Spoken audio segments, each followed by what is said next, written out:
आपका रुख करूंगा और ताजा अपडेट क्या मिल पा रही है अभी आपको, उसका मैं जानकारी लेना चाहूंगा आपसे।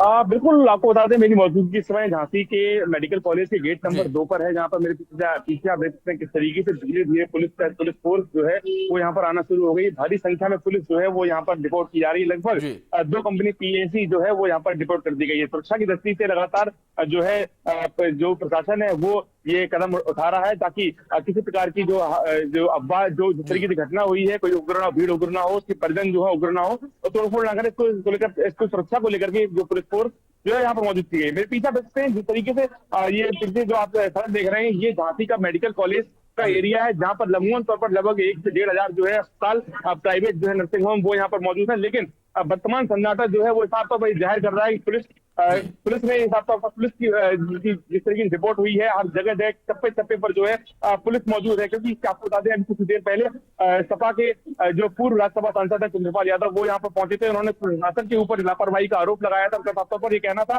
कि प्रशासन की लापरवाही के चलते ये हादसा हुआ है, जिसमें 10 नवजातों को जो है वो अपनी जान से हाथ धोना पड़ा है। जी जी जी रवि, मैं आपका रुख करना चाहूंगा और इस बीच एक बड़ी अपडेट जिस तरीके से निकलकर सामने आई, खबर यह भी सामने आई कि मुआवजे का ऐलान सरकार के द्वारा कर दिया गया है। क्या जानकारी इसको लेकर मिल पा रही है? और निश्चित तौर पर अगर हम बात करें तो जिस तरीके से पूरी घटना हुई बेहद ही दुखद जी घटना है और दुखद घटना का मुख्यमंत्री योगी आदित्यनाथ ने संज्ञान लिया। निश्चित तौर पर इसको लेकर मुआवजे की बात भी सामने आ रही है, मुआवजा दिया जाएगा पीड़ितों को। लेकिन निश्चित तौर पर अगर हम बात करें तो पूरी जो घटना हुई है बेहद ही हृदय विदारक है और मासूम बच्चे जिनका इलाज कराने के लिए परिवार वालों ने उनको वहाँ एडमिट कराया था और अचानक से आग लगने की घटना आई। तो सबसे बड़ी बात यह है कि आग आखिर ऐसी जगह पर कैसे लगी कि वो जहाँ पर मासूम बच्चों का इलाज हो रहा था और उसके बाद फिर जिस तरीके से आग ने विकराल रूप लिया, आनन फानन में वहां भगदड़ मच गई, वहां पे जो अव्यवस्थाएं फैल गई। और सबसे बड़ी बात यह है कि जो परिजन वो भी वहां मौजूद थे। तो ऐसे में उन सभी बच्चों को बाहर सुरक्षित नहीं निकाला जा सका, जिसकी वजह से 10 बच्चों की मौत हो गई। तो ये अपने आप में बड़ा सवाल है कि आखिर जो ये घटना हुई उस घटना के पीछे ये अफरा तफरी जो मची उसमें क्या ध्यान देने की जरूरत थी वो नहीं जी दिया गया, या जो आग लगी उस आग लगने की को रोका जा सकता था, उसके पीछे भी क्या कोई बड़ी लापरवाही है? आखिर ये आग लगी तो लगी कैसे, क्योंकि शॉर्ट सर्किट बताया जा रहा है। तो इससे सबसे बड़ा सवाल ये उठता है कि आखिर शॉर्ट सर्किट अगर अस्पताल में उस जगह पर हो जाता है जहां पर मासूम बच्चों का इलाज हो रहा था और मासूम बच्चे जो कि इलाज कराने गए थे उनको कुछ पता ही नहीं और अपने इलाज के दौरान ही जी उन्होंने दम तोड़ दिया। और जिस तरीके से पूरी हृदय विदारक घटना हुई अपने आप में बहुत ही दर्दनाक है। और उन पीड़ितों के साथ ही जो उन बच्चों के मासूम बच्चों के माता पिता थे उनके दिल पे क्या गुजर रही होगी। सबसे बड़ी बात यह है कि गए तो थे अपने बच्चों के इलाज के, लेकिन अब उनको वहां पर उनकी मौत की खबर आई। सबसे बड़ी समस्या ये है कि उन बच्चों की पहचान कर पाना भी बेहद ही मुश्किल है कि जिस तरीके से पूरी घटना में बच्चे झुलस गए हैं, पूरे चेहरे पहचान में नहीं आ रहे। तो ये अपने आप में बहुत ही हृदय विदारक है उस परिवार के लिए जो बच्चे के इलाज के लिए वहां गए थे, लेकिन अब उनको वहां से उनकी मौत की खबर मिली है।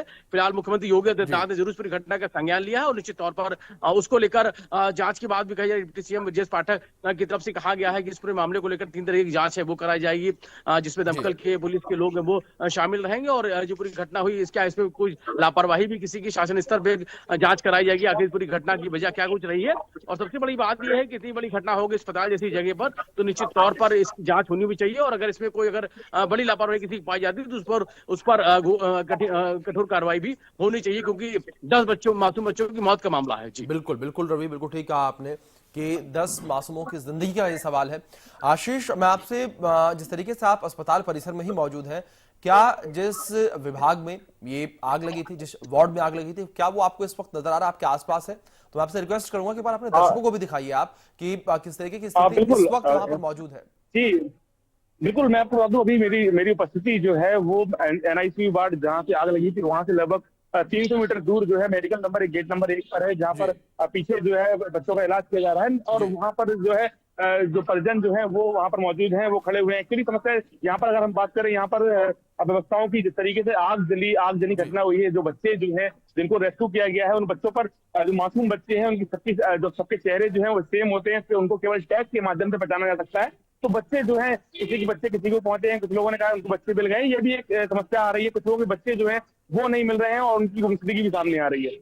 मेरे पीछे जो आप देखते हैं ये मेडिकल कॉलेज का गेट नंबर 2 है, जहां से पूरा मेन ये घटना है। यहाँ से लगभग 200 मीटर के दूर के बाद यहाँ पर एक एनआईसीयू वार्ड जो है वो बनाया गया था, जहाँ बच्चों को, जो नवजात बच्चे हैं जिनकी उम्र अभी मुश्किल से जिन्होंने जन्म दिया है, जिन्होंने जो 12 दिन के, 10 दिन के या 15 दिन के हैं, जिनको सांस लेने की समस्या होती है, उनको ऑक्सीजन देने हेतु उस एनआईसीयू वार्ड में रखा गया था। इस दौरान शॉर्ट सर्किट की बात सामने आई है, जिसमें कहा जा रहा है कि शॉर्ट सर्किट से जो आग लगी है, ये साफ तौर पर एक बड़ा सवालिया निशान उठता है सरकार के अफसरों पर। ये जिस तरीके से मुख्यमंत्री आदित्यनाथ बेहतर इलाज का वादा करते हैं और अधिकारियों को दिशा निर्देश भी देते हैं, वहीं डिप्टी सीएम ब्रजेश पाठक जो है लगातार तालों का निरीक्षण करते हैं, अधिकारियों को डट फटकार लगाते हैं, लेकिन अधिकारी जो है, अगर बात करें तो वो बेलगाम हो चुके हैं। अधिकारियों के कानों तक जू नहीं रेंगती, वो सिर्फ एक कान से सुनकर दूसरे कान से निकलते हैं।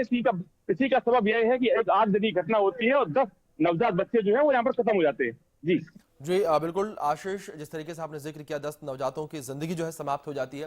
रवि, मैं आपका रुख करूंगा और एक रिपोर्ट की बात सामने आई कि जांच रिपोर्ट जो है वो सामने आएगी 24 घंटे के अंदर, सबसे पहली जो है जांच रिपोर्ट सामने आएगी। उसको लेकर क्या जानकारी मिल पा रही है, किस तरीके से निर्देश दिए गए हैं?